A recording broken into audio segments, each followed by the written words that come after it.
সেই মামলায় কনভিকশন দিতে পারেনি। সিআইডি উনার দপ্তরে জানেন উনি চরম মিথ্যাবাদী।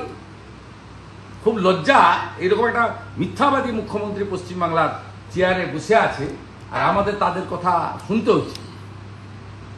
আর তারপরে যে প্রেস কনফারেন্সটা,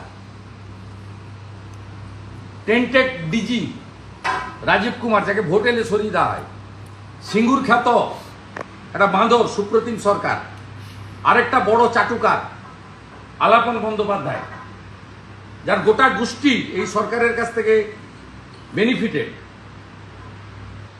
এরা আরেকটা প্রেস কনফারেন্স করেছে চিকিৎসকদের এবং হসপিটালের নিরাপত্তা। আপনি জানেন কত সিসিটিভি এখনো পর্যন্ত নির্ভয়ার যে 60-40-এর যে স্কিম ছিল মহিলা নিরাপত্তায়, তাতে পশ্চিমবঙ্গ সরকার 7,000 কোটি টাকা পেয়েছে, ইউটিলাইজেশন 392 কোটি টাকা। জানেন কোনো সিসিটিভি পাবেন আপনি?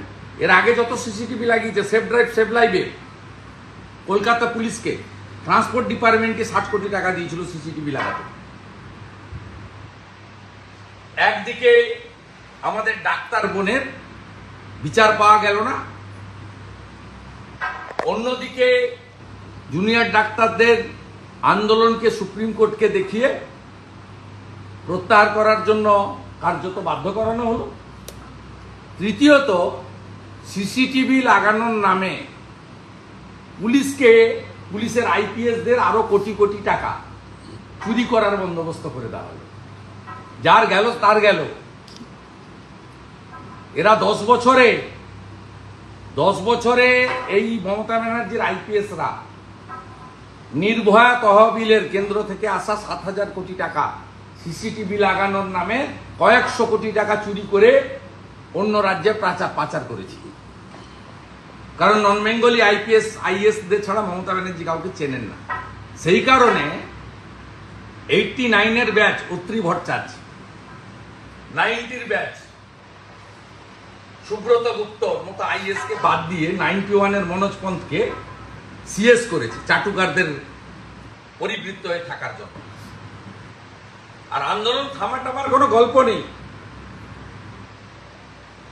পুজো নিশ্চয়ই হবে, অষ্টমীর দিন পুষ্পাঞ্জলি নিশ্চয়ই দেব, পঞ্জিকা শাস্ত্র মতে শক্তির আরাধনা হবে, উৎসব হবে কিনা 18 তারিখে সুপ্রিম কোর্ট দেখে বাঙালি ঠিক করবে, আমি মনে করি ব্যক্তিগতভাবে। বিনীত গোয়েল এক মাস আগে গিয়েছিল, এক সপ্তাহ আগে গিয়েছিল, গিয়ে রেজিগনেশন দিতে চেয়েছিলেন মুখ্যমন্ত্রী পাল্টা বক্তব্য, উনি ভালো করে পুজো নিয়ন্ত্রণ করতে পারেন।